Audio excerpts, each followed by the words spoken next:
ആപ്കി അദാലത്തിൽ union minister Hardeep Singh പുരിയുടെ മേൽ ചുമത്തപ്പെട്ട കുറ്റാരോപണം ഇദ്ദേഹം ഒരു സ്വപ്ന വ്യാപാരിയാണ് എന്നുള്ളതാണ്.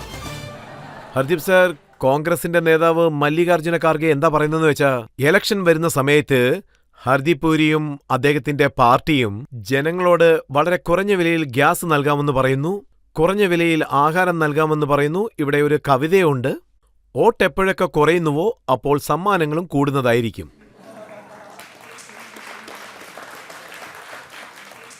പോയറ്റുടെ ലൈൻ വളരെ അത്ഭുതമാണ്. എന്നെ സംബന്ധിച്ചോളം ഖർഗെ വളരെ കഷ്ടത്തിലാണെന്ന് തോന്നുന്നു.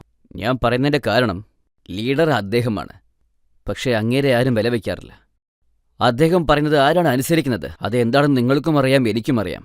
അതുകൊണ്ട് ഖർഗേജി ഇതിനെക്കുറിച്ച് പറയുന്നത്, അതായത് അദ്ദേഹം പറയുന്നു ഗ്യാസ് സിലിണ്ടറിന്റെ വില ഞാൻ കുറയ്ക്കുമെന്ന്.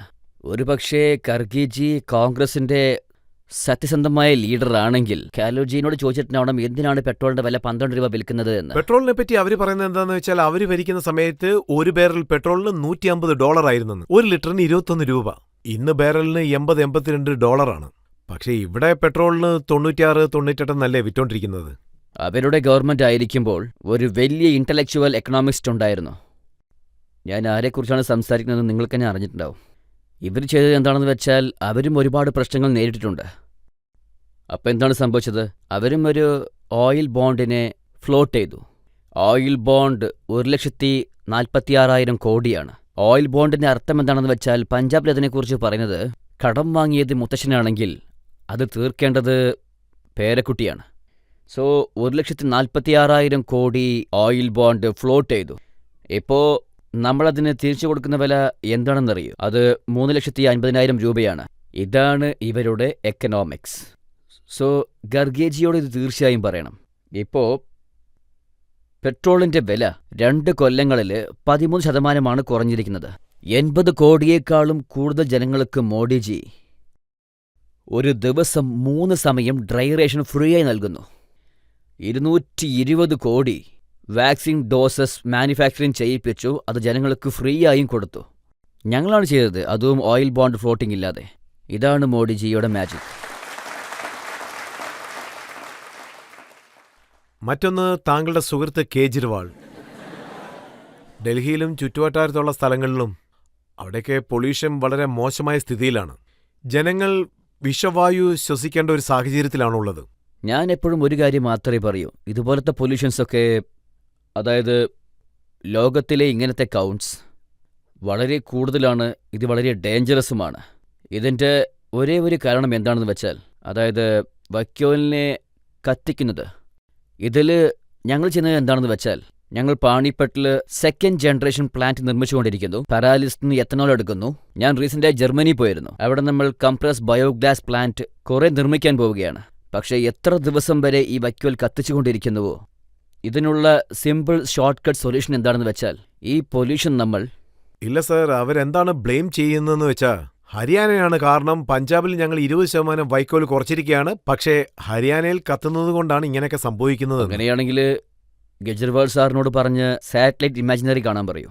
അതിൽ റെഡ് സ്പോട്ട് എവിടെയാണെന്ന് കാണിക്കും. ഒരു പക്ഷേ റെഡ് സ്പോട്ട് എവിടെയെങ്കിലും പഞ്ചാബിന്റെ ഏതെങ്കിലും ഒരു ഭാഗത്ത് കാണിക്കുവാണെങ്കിൽ അന്ന് പറയൂ. ഇതിനെക്കുറിച്ച് എല്ലാവർക്കും അറിയാം. കെജ്രിവാൾ സാർ പറഞ്ഞത് എന്താ പറയുക, ഡീപ് ഫേക്ക് അല്ലെങ്കിൽ ഡീപ് ലേക്ക്? Deep flake.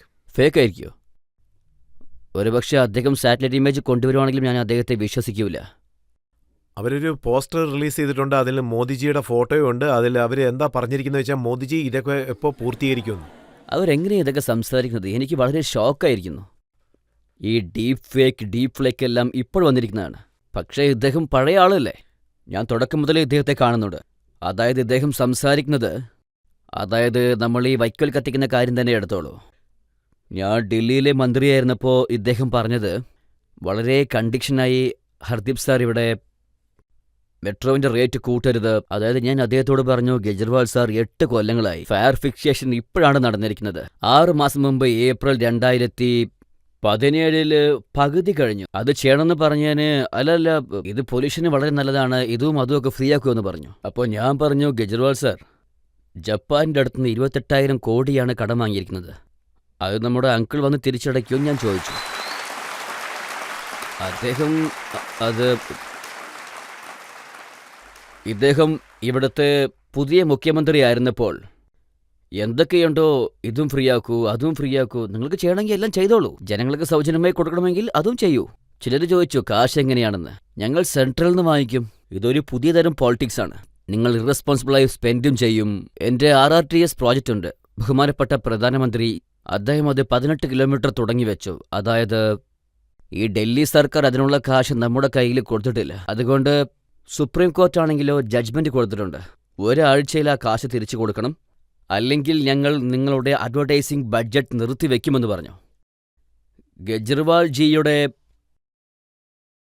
എല്ലാം സൗജന്യമായി കൊടുക്കുന്ന പൊളിറ്റിക്കൽ സ്റ്റൈൽ എന്നെ സംബന്ധിച്ചോളം അതിനുള്ള സമയം കഴിയാൻ പോകുന്നു.